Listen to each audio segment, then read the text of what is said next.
எல்லாத்துக்கும் வணக்கம். Welcome to post market ரிப்போர்ட்டுங்க. எப்பவும் போல ஓவரால் மார்க்கெட் கண்டிஷன்ஸ் டிஸ்கஸ் பண்ணிடலாம். அதுக்கப்புறமா நம்ம இந்த நிப்டி ஃபியூச்சர்ஸ் உடைய மூவியும் பேங்க் நிப்டி ஃபியூச்சர்ஸ் உடைய மூவியும் பேசிடுவோம். ஃபர்ஸ்ட் ஆஃப் ஆல் இந்த ஓவரால் மார்க்கெட் கண்டிஷன்ஸை பொறுத்த வரைக்கும் பெரிய அளவுக்கு நியூஸ் அப்படின்னு நம்ம பார்த்தோம்னா ரெண்டு பேருமே இறங்கி வந்திருக்காங்க. வார டீஎஸ்கலேட் பண்றதுக்கு ஈரானும் விரும்புது, யுஎஸும் விரும்புது. ஃபர்ஸ்ட் ஈரான் பாயிண்ட் ஆஃப் வியூல பார்த்துருவோம். ஈரானுடைய கடைசி ஸ்டேட்மெண்ட் படி பார்த்தோம்னா அவங்க என்ன சொல்ல வர்றாங்கன்னா, நாங்கள் ஹார்மோஸ் ஜலசந்தியை ஓபன் பண்ணிடுறோம், நீங்களும் யூஎஸ் பிளாக்கெட்டை ரிமூவ் பண்ணிருங்க, போக்குவரத்து எல்லாம் நடக்கட்டும், இதெல்லாம் சீரா போயிட்டு இருக்கட்டும். பேச்சுவார்த்தையை இந்த நியூக்ளியர் வச்சிருக்கலாமா வேண்டாமா, யுரேனியத்தை செறிவூட்டலாமா வேண்டாமா, இந்த பேச்சுவார்த்தையை நம்ம பொறுமையா அப்புறமா நிதானமா பண்ணிக்கலாம், இப்போதைக்கு வார டீஎஸ்கலேட் பண்ணுவோம் அப்படிங்கிற மனநிலைக்கு ஈரான் வந்திருக்காங்க. அதுக்கு முக்கியமான காரணம் என்னன்னா, இந்த பேச்சுவார்த்தையை தொடங்குறதுல ஈரானுக்குள்ளே சில குழப்பங்கள் இருக்கு. ஆல்ரெடி நம்ம பேசியிருந்தோம். ஈரானுக்குள்ள வந்து இப்போ 2-3 பவர் ஜோன்ஸ் இருக்கு. ஆர்மி தனியா ஒரு பவர் ஜோனாகவும், சபாநாயகர் தனியா ஒரு பவர் ஜோனாகவும், சுப்ரீம் லீடர் தனியா ஒரு பவர் ஜோனாகவும், இந்த மாதிரி நிறைய விஷயங்களை நம்ம பார்க்க முடியுது. ஸோ இவங்க எல்லாருமே வெவ்வேறு மாற்று கருத்துல இருக்காங்க. ஏன்னா சில பேர்த்துக்கு வந்து யூஎஸ் ட்ரஸ்ட் பண்றதுல இஷ்யூஸ் இருக்கு.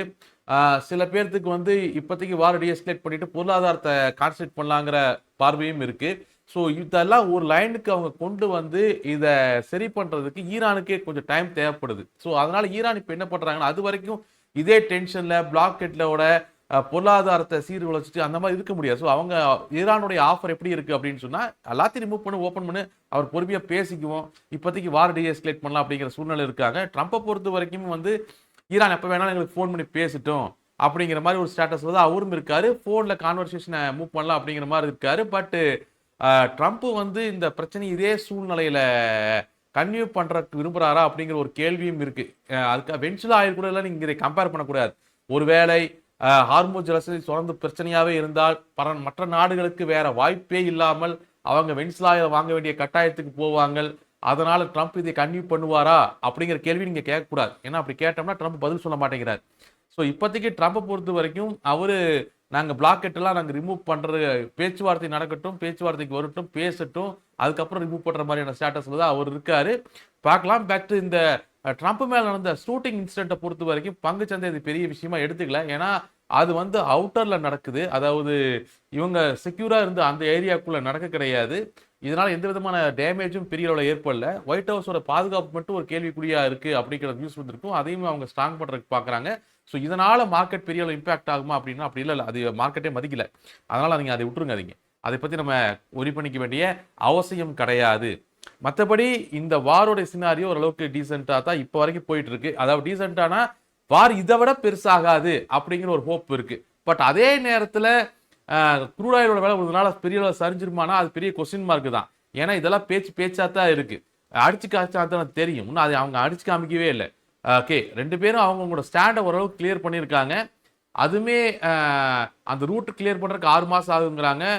ஒரு பக்கம் டர்க்கி வேற அந்த ஏரியாவில் இருக்கக்கூடிய மைண்ட்ஸ்லாம் ரிமூவ் பண்றதுக்கு ஹெல்ப் பண்றேன் அப்படின்ட்டு இருக்காங்க. ஸோ இது மெதுவாக தான் கிளியர் ஆகும். இடையில திடீர்னு ஒரு சின்ன எஸ்கலேஷன் நடந்தாங்கன்னு கூட மறுபடியும் க்ரூட் பவுன்ஸ் பேக் ஆகிறதுக்கான பாசிபிலிட்டிஸ் ரொம்ப அதிகமா இருக்கு.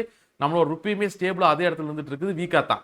ஓகே, ஸோ ஆப்வியஸ்லி இந்த விஷயங்களை பொறுத்த வரைக்கும் இது கொஞ்சம் டைம் எடுத்துக்கும். பேச்சுவார்த்தை நடந்து அல்லது ஹார்மோஸ் ஜலசந்தி உண்மையாலுமே ஓப்பன் ஆகி போக்குவரத்து சீரானதுக்கு அப்புறம் க்ரூடோல விலை வந்து சரியறதுக்கான வாய்ப்புகள் இருக்கும். போக்குவரத்து சீராகி போக்குவரத்து நடக்க ஆரம்பிச்சதுக்கு அப்புறம் தான் ஓரளவுக்கு க்ரூடோட விலை செட்டில் ஆகும். அது வரைக்கும் அது கொஞ்சம் ப்ரெஷராக தான் இருக்கும். எந்த ஒரு சின்ன நியூஸ் வந்தாலுமே சென்சிட்டிவா அது ஏறதுக்கான வாய்ப்புகள் இருக்கு. அது ரொம்ப கேர்ஃபுல்லா நம்ம மூவ் பண்ணிடணும். பட் கோல்டை பொறுத்த வரைக்கும் அல்ல சில்வரை பொறுத்த வரைக்கும் அது ஆல்ரெடி ஓஞ்சிருச்சு. அது கன்சல்டேஷன்ல தான் இருக்கு. High dollar price, high dollar demand இருக்கிற பொழுது கோல்டு ஏறக்கான பாசிபிலிட்டி ரொம்ப கம்மி. அதுவுமே நல்லா ரேலியான ஒரு கோல்டு. அது இப்போ ரேலியாகி முடிஞ்சிருக்கக்கூடிய ஒரு கோல்டு அது. So obviously US dollar week ஆனால் மட்டும்தான் நீங்க ஃபர்தரா கோல்ட் சைடில் இருக்கக்கூடிய ரேலிஸை பத்தி நம்ம எதிர்பார்க்க முடியும். மீன்வைல் இந்தியன் மார்க்கெட்ஸை பொறுத்த வரைக்கும் நீங்க பாத்தீங்கன்னா வீக்கெண்ட்ல ரிசல்ட்ஸ் எல்லாம் நல்லா தான் வந்துச்சு. அதுலயும் பேங்கிங் ரிசல்ட்ஸை பொறுத்த வரைக்கும் தான் கொஞ்சம் ஒரியிங் ஃபேக்டரா இருந்துச்சு வீக்கெண்ட்ல வந்ததுல. அதுலயுமே குறிப்பா நீங்க ஆர்பிஐ ரிசல்ட்ஸ் பாத்தீங்கன்னா அவங்க ஒரு விஷயத்த பேசுறாங்க. இந்த கிரெடிட் கார்டு ட்ரெஸ் இன்க்ரீஸ் ஆகும்ன்றான் பேங்குக்கு. அப்படின்னா என்னன்னா, நிறைய பேர் கிரெடிட் கார்டு பணத்தை ரீபேமெண்ட் பண்றதுல இழுத்தடிப்பான் அப்படிங்கிறதா அதோடைய விஷயம். பேமெண்ட் ரெகுலரா நடக்கிறதுல மிகப்பெரிய அளவில் ஸ்லிப்பேஜஸ் இருக்கும். கிரெடிட் கார்டு வந்து அன்செக்யூர்ட் லோன் அப்படிங்கிறதுனால அது மிகப்பெரிய இஷ்யூவா பேங்குக்கு மாறுறதுக்கான வாய்ப்புகள் இருக்கும் அப்படிங்கிறது வந்து அந்த ரிசல்ட்ஸ்ல நம்ம பார்க்க முடிஞ்ச ஒரு விஷயம். இந்த ரிசல்ட்ஸோட பிரசன்டேஷன் நம்ம பார்க்க முடிஞ்ச விஷயம். ஸோ வருங்காலங்களில் கிரெடிட் கார்டு வந்து உண்மையாலுமே கிரெடிட் கார்டு ட்ரெஸ் வந்து பேங்க் சைடில் ஏற்பட்டுச்சுன்னா, கிரெடிட் கார்டு ரீபேமெண்ட்டை மக்கள் டிலே பண்றாங்க, அது பெருமளவில் இன்க்ரீஸ் ஆச்சுன்னா, ஆர்பிஎல் பேசும்பொழுது அது 7.5 வரைக்கும் இன்க்ரீஸ் ஆகும் அப்படிங்கிறாங்க, பர்சன்டேஜ் வரைக்கும் இன்க்ரீஸ் ஆகுங்கிறாங்க. அப்படி நடக்கிற பட்சத்தில் அது பெரிய தலைவலியா இருக்கும் பேங்குகளுக்கு. நம்ம அதையும் நம்ம நோட் பண்ணி பார்க்க வேண்டிய கட்டாயத்தில் இருக்கோம். மற்றபடி நாளைக்குமே நீங்க பார்த்தீங்க அப்படின்னு சொன்னா, ஜொமேட்டோ, அப்புறம் இந்த பந்தன் பேங்க்கு, முக்கியமா மாருதிமான நிறைய ரிசல்ட்ஸ் வருது. ரிசல்ட்ஸ் ஒரு பக்கம் டேப் பண்ணி பார்த்துக்கிட்டே இருக்கணும். நாளைக்கு மார்க்கெட் முடியும் பொழுது இண்டஸ்ட்ரியல் ப்ரொடக்ஷன் டேட்டா வந்துரும். ஓகே. பெருமளவுல கம்மியா தான் வரும்னு எதிர்பார்ப்பு இருக்கு. பார்க்கலாம். அது மார்க்கெட் முடிஞ்சதுக்கு அப்புறம் தான் வருது. ஸோ 4 மணி வாக்குல தான் வரும். நம்ம நாளைக்கு அதை டிஸ்கஸ் பண்ணிக்கலாம். இது போக இன்னைக்கு முக்கியமான நியூஸ் அப்படின்னு நம்ம பார்த்தோம்னா, செபி இன்னைக்கு ஒவ்வொரு சிட்டியா பயங்கர சர்ச். இந்த பம்ப் அண்ட் டம்ப் பிரச்சனை இருக்குல்ல, அதாவது சில நெட்வொர்க், சில டீம்கள் இருக்கும். அவங்க என்ன பண்ணுவாங்க அப்படின்னு சொன்னா, இந்த விலை கம்மியா இருக்கக்கூடிய பென்னி ஸ்டாக்ஸ், இந்த ரூபா 2 ரூபாய் இருக்கிற பென்னி ஸ்டாக்ஸ், எஃப்ஐஎஸ் எல்லாம் கண்டுக்காத பென்னி ஸ்டாக்ஸ் எல்லாம் பெரிய அளவுல டம்ப் பண்ணி வச்சுட்டு, பெரிய அளவுல வாங்கி வச்சுட்டு, ஏன்னா அதெல்லாம் பெரிய அளவுல வாங்குறதுக்கு சில கோடி ரூபாய் பணம் இருந்தாலே போதும். பெரிய அளவுல வாங்கி வச்சுட்டு இந்த சோசியல் மீடியா, டெலிகிராமு, இன்ஃப்ளூயன்சர்ஸ் இந்த மாதிரியான விஷயங்கள் மூலயமா இந்த ஸ்டாக் ஏறப்போகுதுன்னு கூவி மக்கள் அதை வாங்க ஆரம்பிச்சதை வித்துட்டு வெளியே வருவான். இது பம்ப் அண்ட் டம்ப். இந்த மாதிரி நிறைய நேரங்கள் அது மேனிபுலேஷன்ஸ் நடக்கும். செபி அப்பப்போ அதை கண்டுபிடிக்கும். பட் இப்போ வந்து ரீசெண்டா வந்து அதுவும் போன வாரத்துல எல்லாம் பாத்தீங்கன்னா, இந்த வீக்கெண்ட்ல பாத்தீங்கன்னா மல்டி சிட்டி சர்ச், பெரிய அளவுல எல்லா சிட்டிகள்லையுமே இதை சர்ச் பண்ணியிருக்காங்க. இது மாதிரி என்னது அக்கௌண்ட்ல நடந்திருக்கு அப்படிங்கிற ட்ராக் பண்ணி அந்த பெனிஃபிஷியர்ஸை மூவ் பண்றது, இந்த மாதிரி பெரிய அளவுல மார்க்கெட்டை ஒரு செக்யூரா ட்ரை பண்ணி, இது நல்ல விஷயம் தான். இது தப்பெல்லாம் ஒன்றும் கிடையாது, அருமையான விஷயம். ஸோ இந்த விஷயத்தை பொறுத்த வரைக்கும் செபி இப்போ கான்சன்ட்ரேட் பண்றது அப்படிங்கிறது மார்க்கெட்ல மிக அளவில் மேனிபுலேஷனை கம்மி பண்றதுக்கான வாய்ப்பு இருக்கும். மேனிபுலேஷன்ஸ் அப்படிங்கிறது வந்து இந்த மாதிரி சின்ன ஸ்டாக்குகளை தான் பாசிபிள் அப்படிங்கிற ஞாபகம் வச்சுக்கோங்க. ஏன்னா எஃப்ஐஎஸ் இருக்க மாட்டா, ரீட்டைலர்ஸ் இருக்க மாட்டா, விலை ரொம்ப கம்மியா இருக்கிறதுனால ஈஸியா ரீட்டைலர் மொட்டை அடிக்கிறதுக்கு வசதியா இருக்கும். அது நம்மளால கேட்கறவனே கேட்பான். எப்படி கேட்பானா, நல்ல ஸ்டாக் சொல்லுன்னு சொல்ல மாட்டான். பென்னி ஸ்டாக்ஸ் ஏதாவது ரூபா 2 ரூபாயில ஏதாவது நல்லதா இருக்கா அப்படின்னு தான் யோசிப்பான். அது நல்லதா இருந்தா ஏன் ரூபா 2 ரூபாயில் இருக்க போகுது? ஒரு கம்பெனி நல்ல கம்பெனியா இருந்துச்சுன்னா அது ஏன் ரூபா 2 ரூபாயில் இருக்க போகுது? அது ரூபா 2 ரூபாயில் இருக்கும் பொழுதே அதுல ஏதோ பிரச்சனை இருக்கு அப்படிங்கிறத புரிஞ்சுக்கணும். ஸோ இன்வெஸ்ட்மெண்ட்ஸை பொறுத்த வரைக்கும் ஸ்டேபிளான நல்ல குவாலிட்டியான கம்பெனி நோக்கி போங்க. 2 ரூபாய் தானே, 1 ரூபா தானே, 5 ரூபா தானே, பென்னி ஸ்டாக்ல கொஞ்சம் போட்டு வைப்போம் அப்படின்னு போட்டு வைக்கிறதுக்கு பென்னி ஸ்டாக் அது லாட்டரி டிக்கெட் வாங்குறது மோசமான விஷயம் இது. சரி, ஓகே. மற்றபடி இந்த மாதிரியான எந்த ஒரு சினாரியோக்கள்லையும் எப்போ போல நம்ம லெவல்ஸை கரெக்டாக மூவ் பண்ணிக்கலாம். லெவல்ஸில் டிசிப்ளினா ஹெட்ஜஸ் எடுத்து மூவ் பண்ணுங்க. நம்ம லெவல்ஸை டிஸ்கஸ் பண்ணிடுவோம் இன்னைக்கு கிட்டத்தட்ட பொசிஷன் கடல் எப்படியோ ஒரு லோயா தாக்கு பிடிச்சிட்டாங்க. அது வரைக்கும் சந்தோஷம் தான். பொசிஷன் கடலை பொறுத்த வரைக்கும் மார்க்கெட்ஸு இன்னைக்கு பெரிய அளவில் சொதப்புல, பொசிஷன் கடலுக்கு மேலே தான் க்ளோஸ் ஆயிருந்துச்சு. மார்க்கெட்டோடைய மூவை பொறுத்த வரைக்குமே மார்க்கெட் பிரைமரி சப்போர்ட்டுக்கு மேலே தான், பிரைமரி ரெசிஸ்டன்ஸுக்கு மேலே தான் ஓப்பன் ஆயிருந்து. பிரைமரி ரெசிஸ்டன்ஸுக்கு மேலே ஓப்பன் ஆச்சு. மூணாவது இன்ட்ராடே ரெசிஸ்டன்ஸ் 24,132. மார்க்கெட்டோடைய ரேலியை பொறுத்த வரைக்கும் 24,132 தாண்ட விடல. கடைசி 2 மணி நேரம் அந்த மூணாவது இன்ட்ராடே ரெசிஸ்டன்ஸ் 24,000, இந்த மூணாவது போட்டா நான் தாண்டவே மாட்டேங்கிற மாதிரி 24,132லயே 3 மணி நேரம் சண்டை போட்டு கிட்டத்தட்ட மார்க்கெட்டை அதே இடத்துல முடிச்சிருக்காங்க. பெரிய அளவுல வந்து புல்ஸ் எங்க ஸ்லிப் ஆனாங்கன்னா, அந்த பொசிஷன் 24,062மே ஃபர்ஸ்ட் இன்ட்ராடே ரெசிஸ்டன்ஸ் 24,028 ரெண்டுமே பிரேக் ஆன உடனே அந்த ஒரே கேண்டில் மார்க்கெட் ஓரளவுக்கு தரிஞ்சுது. பட் 23,962 ஃபர்ஸ்ட் இன்ட்ராடே ரெசிஸ்டன்ஸ் கூட அவங்க டச் பண்ண விடல. அதுக்குள்ளே புல்ஸ் டிஃபெண்ட் பண்ணிட்டாங்க. அந்த 24,000 ரேஞ்சுக்கு கீழே அவங்க பெரிய அளவில் ஸ்டே பண்ண விடல. ஸோ மார்க்கெட்டை ஓவரால் மார்க்கெட்ஸை பொறுத்த வரைக்கும் ஒரு பாசிட்டிவ் மைண்ட் செட்டில் தான் மூவ் ஆகிட்டு இருந்துச்சு. மூணாவது இன்ட்ராடே ரெசிஸ்டன்ஸான 24,132க்கு மேலே கிராஸ் பண்ண விடாம அதே இடத்துல மார்க்கெட்டை பியர்ஸ் ஹோல்ட் பண்ணி க்ளோஸ் பண்ணியிருக்காங்க. ஸோ ஆப்வியஸ்லி 24,132 தான் நாளைக்கு பிரைமரி ரெசிஸ்டன்ஸாக இருக்கும். அதை பிரேக் பண்ணா தான் ஃபர்தர் மூவ்க்கான பாசிபிலிட்டிஸ் இருக்கும். ஸோ இந்த க்ளோஸை பொறுத்த வரைக்குமே இது ஒரு ஃபிளாட் டு பாசிட்டிவ் க்ளோஸ் தான்.